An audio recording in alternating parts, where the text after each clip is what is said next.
India and China have clashed in deadly brawls over their disputed border multiple times recently. An estimated 60,000 Chinese soldiers are positioned on India's border with main battle tanks, fighter jets, and artillery facing off against 200,000 Indian forces on the other side. This is the border between the world's two most populous nations, both armed with plenty of nuclear weapons. So the consequences of this conflict extend far beyond Southeast Asia. Might as well be happening on my border with my neighbor Carl. But what exactly are these two giants fighting over in this inhospitable 4,000 meter high altitude freezing region that is so strategically important? Why are they fighting with sticks and stones when they have perfectly good rifles right next to them? And how can we hope to avoid all-out conflict between India and China? Hit the like button and let's get started. Jayadeva Ranade, a former Indian national security advisor, believes he knows the truth about why China has recently become more aggressive in the region. It's because Xi Jinping needs to protect his new China-Pakistan economic corridor. This is Xi Jinping's most expensive Belt and Road project over the past decade, at $65 billion. When you hear about Belt and Road, all the other projects are a total sideshow compared to this. Because the China-Pakistan economic corridor, or CPEC for short, will add a new 10,000 kilometer shorter route for oil transport from the Middle East to enter Western China. This will eliminate China's single greatest strategic vulnerability to the United States Navy blockading and cutting off their energy supply. There's only one problem though. CPEC is located just a few kilometers from India's disputed border with Pakistan. And to make matters worse, this route is located inside Pakistan's occupied Kashmir, so the roads and railways pass directly through territory that has been claimed by India as their own. It would be like if my neighbor Carl started expanding his driveway into that weird place between our yards where we're not sure who owns it, but we agreed neither of us would start construction there. According to India, this project is being built in illegally occupied territory, so India has tens of thousands of soldiers located a few kilometers away from this strategically important trade route for China. But before we get into that, your dad is probably a lot like mine, still using a bulky, heavy leather wallet that he got before I was even born. This video sponsor, Ridge Wallet, can fix all that. With Father's Day just around the corner, the Ridge Wallet is the perfect gift to help your dad upgrade. Designed with RFID blocking materials, it protects you from digital pickpockets. It's perfect for the security-minded dads out there. Ridge has over 3 million customers. Many of them are probably dads, or daddies, or zaddies. They even have 50,000 five-star reviews and over 30 different colors and styles to choose from. Ridge has redefined the wallet, holding up to 12 cards and room for cash while remaining as slim as possible. The Ridge team is so confident you'll love it, they'll let you test drive it for 99 days, and if you don't, you could send it back for a full refund. The Ridge wallet is the last wallet you or your dad will ever need. So let Ridge help make gift giving easy this Father's Day and head over to ridge.com/taskandpurpose to save up to 40% through June 15th. Again, that's ridge.com/taskandpurpose for up to 40% off. In September 2020, India's Chief of Defense Staff acknowledged this very problem, stating, "Chinese economic cooperation with Pakistan in Pakistan-occupied Kashmir, along with continued military, economic, and diplomatic support, mandate high levels of preparation by India." One of my favorite proverbs from India is, "Where the needle goes, the thread follows." I think CPEC has accelerated tensions on the border, because in response to Chinese buildup in 2021, India shifted 50,000 additional troops to their border with China to reinforce the region. They did this by taking 20,000 troops and 6 army divisions off their western border with Pakistan to prioritize defense against China instead. This represents a 40% increase in force strength from 2020. However, China may be increasing troop numbers and probing the border with India, hoping New Delhi would do exactly that and pull their forces away from the border with Pakistan, thereby reducing troop numbers near their vital China-Pakistan economic corridor. But we're forgetting to address one major strategic reason as to why China and India both have to keep a strong military presence on their border. H2O, God's sweet, refreshing water. Whoever controls this region has control over China's great rivers, the Yellow, Yangtze, and Mekong River, which supply over 500 million people in southern China with water. That's a Chinese thirst trap if I ever saw one. This is why Tibet is known as China's water tower, because China has approximately the same volume of water usage as the United States except they have a population 5 times as large. When you look at it from this dispassionate, cold geopolitical perspective, China could never allow India to even hypothetically be in a position to control their water supply on their border. This is part of the reason why China invaded Tibet in 1950, killed over 1 million of their people, overthrew their government, and annexed the territory. Yes, that's the same communist China that people say have no colonialist or expansionist goals. I read a book called Prisoners of Geography by journalist Tim Marshall that dives into this aspect. In it, Tim states the Tibetan-Indian border absolutely needs to be controlled by China from their point of view because of the geopolitics of fear. What he means by this is if China didn't control Tibet, then it's possible that India would attempt to control it instead. This move had a second purpose though, to prevent India from ever gaining the commanding position in the heights of the Tibetan Plateau, which could be used to push into the Chinese heartland.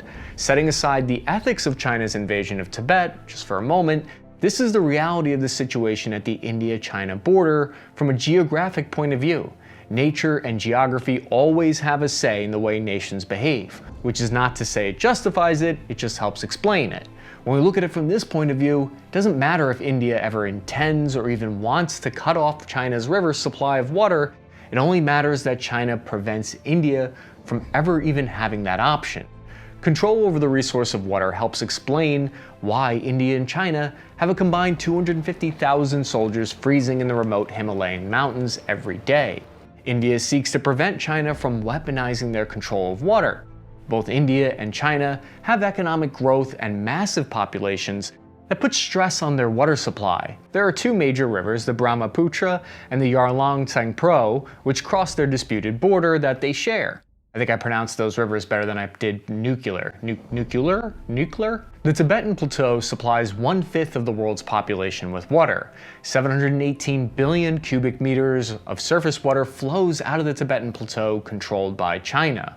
48% of that water flows into India. To say water is important for India would be an understatement. During the summer, water ends up being a commodity that's as precious as gold in India. According to the World Bank, this is because India has 18% of the world's population, but only 4% of its water resources. They're one of the most water-stressed countries in the world. To make matters worse, China is in the upstream position of the rivers, so they can control the flow of the water to downstream India. China announced in 2022 they would build a mega dam like 300 meters high to do exactly that. Are we going to see the water wars in the future? Probably not, but it helps explain part of the tension on India's border. This is because Chinese forces have slowly been encroaching forward, sparking the clashes in the freezing high mountainous border, known as the line of actual control, LAC. Where did the line of actual control come from? The origins of present-day Indian and Chinese border disputes trace their roots back to 1914. At the time, representatives from the Republic of China, British India, and Tibet gathered to determine the status of Tibet and the border between China and India. Surprisingly, people from vastly different cultures and parts of the world couldn't come to an agreement. China was not cool with Tibetan autonomy, so Britain and Tibet signed their own treaty, which established the McMahon Line. This was a 550-mile-long frontier extending through the Himalaya Indian mountains. India maintains the McMahon Line is the official border between the 2 nations, but China has never accepted it. Whatever, this won't come back to haunt us 100 years from now, right? Following Indian independence from Great Britain in 1947 and the establishment of the People's Republic of China in 1949, the 2 countries immediately found themselves at odds over the status of their border again. Tensions rose throughout the following decade until war broke out in 1962. During the Sino-Indian War, the People's Liberation Army moved deep into Indian territory, capturing mountain passes and towns along their way. After a month of fighting, India had suffered over 1,000 casualties and 3,000 men taken prisoner, compared to only 800 casualties on the Chinese side. At this time, the Chinese premier declared a ceasefire, redrawing the border to encompass the territory captured by the PLA. The redrawn border has come to be known as the 2,100-mile-long line of actual control. So the idea of war breaking out here is not unprecedented. While the line of actual control separates the disputed territories, it's not an official international boundary, and neither country agrees on its alignment. Between the 1960s and 2000s, things were relatively quiet along the border. possibly because both sides had developed nuclear weapons during this time, so the price of conflict became unbearable. It would be like if my neighbor Carl and I both knew if we fought each other, our houses would collapse. Then, in 2013, this changed. Both Chinese and Indian platoons set up military camps in a region near the contested line of actual control. Soon, both camps began fortifying with heavy equipment and weapons.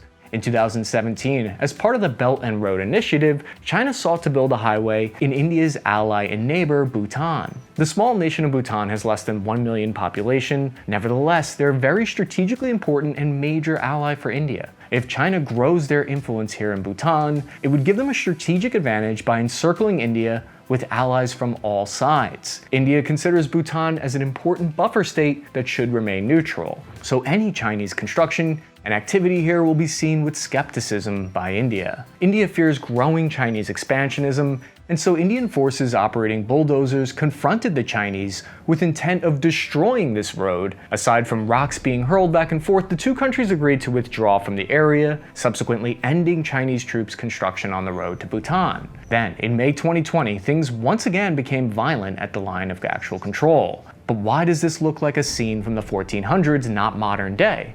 This is because the 1996 border treaty dictates a ban on firearms or detonating explosives within 2 kilometers (1.2 miles) from the border. So soldiers engage in hand-to-hand combat or fight with rocks and clubs instead. Whoever wrote up the agreement surely thought, "Ha, we took away their weapons. Now human beings won't fight." Who would be mad enough to resort to fists? But that doesn't mean that fighting isn't serious. It left 4 PLA soldiers and 20 members of the Indian Armed Forces (KIA) and more than 70 wounded. The skirmishes often take place at elevations of up to 14,000 feet, 4,000 meters, in temperatures of 9 degrees Fahrenheit, -12 degrees Celsius.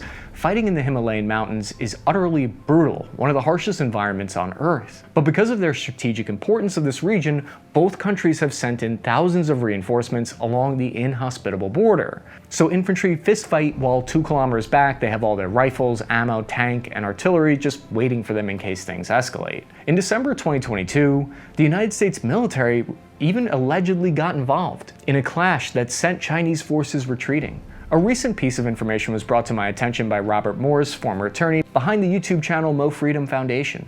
Apparently, the United States military intelligence provided India with unprecedented live intelligence and satellite updates during the clash. The Indian forces were waiting for China due to advanced knowledge of PLA troop numbers and positions, giving India the edge. One of the main reasons given for why China is building up forces on the border is because of India's increased cooperation with the United States military. In each violent attack along the border, both India and China believe the other is at fault. This stems probably from the lack of an agreed-upon border and undefined, highly contested line of actual control. Since the 2010s, China has been busy constructing and upgrading airports, helicopters, roads, railways on the border, most notably the G695 highway connecting Xinjiang and the Tibet region, which would allow for easier deployment of troops. New Delhi, for their part, is also building tunnels, roads, and bridges to help ferry troops to the disputed region faster. One of the main projects is the tunnel that cuts through the mountains at an elevation of 4,000 meters. "There is no hand to catch time" is a proverb from India that I think fits here because it reminds us that we cannot change the past, cannot rewrite old treaties. All we can do is what's right here and now with the situation as it is. Between 2013 and 2022, China canceled $11 billion worth of Belt and Road projects in Malaysia, Kazakhstan, and Bolivia. Meanwhile, they've curiously at the same time invested more in the Pakistan corridor from $46 billion to $65 billion. This specific project would connect China more easily with Europe, Africa, and the Middle East. China has also invested heavily into the Gwadar port in the south of Pakistan. As a matter of fact, when China and Pakistan agreed on the CPEC in 2013, control over Gwadar Port was transferred to the Chinese Overseas Port Holding Company, effectively giving the People's Republic of China a 40-year lease on Gwadar. The port would give China easy access to the Indian Ocean, where 2/3 of India's oil imports pass through. This route bypasses the Strait of Malacca between Malaysia and Indonesia. Currently, the Strait of Malacca is the quickest way for China to get oil supplies shipped from Europe, Africa, or the Middle East. And ships of the People's Republic must pass through the heavily US-patrolled South China Sea in order to reach it. In the event of a war with India or the United States and its allies, military naval ships blockading the Straits of Malacca would be a quick way to severely curtail China's energy access. This problem is referred to as the Malacca Dilemma inside Chinese leadership, because this strait is only 1.7 miles at its most narrow location, and China needs to import 85% of their oil through this tiny stretch. The shipping route from the Middle East to China through the strait is 12,000 kilometers long one way. CPEC will make the maritime journey only 2,000 kilometers. An Indian proverb fits well with China's experience on CPEC, though. When you have an ass for a friend, expect nothing but kicks. Because the project has been plagued with security problems in Pakistan, where Pakistan terrorist organizations have frequently attacked it. China even requested permission from Pakistan to send 5,000 of their own PLA soldiers into Pakistan to protect the CPEC Chinese workers. Pakistan denied the request, but allocated 12,000 of its own security personnel to protect Chinese laborers. This reminds me of the time my neighbor Carl hired private security to stop me from mowing his side of the lawn. The China-India border dispute owes its origins to poorly drawn borders which failed to consider the geography and peoples of the region. Since the deadly border clashes, both India and China have outwardly expressed interest in remedying their border dispute. Even though China is vehemently opposed to what they see as Western imperialism, its actions in Pakistan show a more nuanced, subtle version of colonialism fit for the 21st century. As of 2023, China holds 23.8% of Pakistan's international debt and a 40-year lease on their strategically important railways and docks. Although China's intentions might seem altruistic, make no mistake, Beijing has invested in Pakistan and started construction on their border with India for the good of the People's Republic of China. If you found this video informative or it sparked some interest in the topic, hopefully I earned your like and subscription. If you want to support the channel, you can join the YouTube's member only for exclusive content, or buy this new Foo Bar and Grill t-shirt where all average infantrymen go to grab a drink and wait for this to all blow over.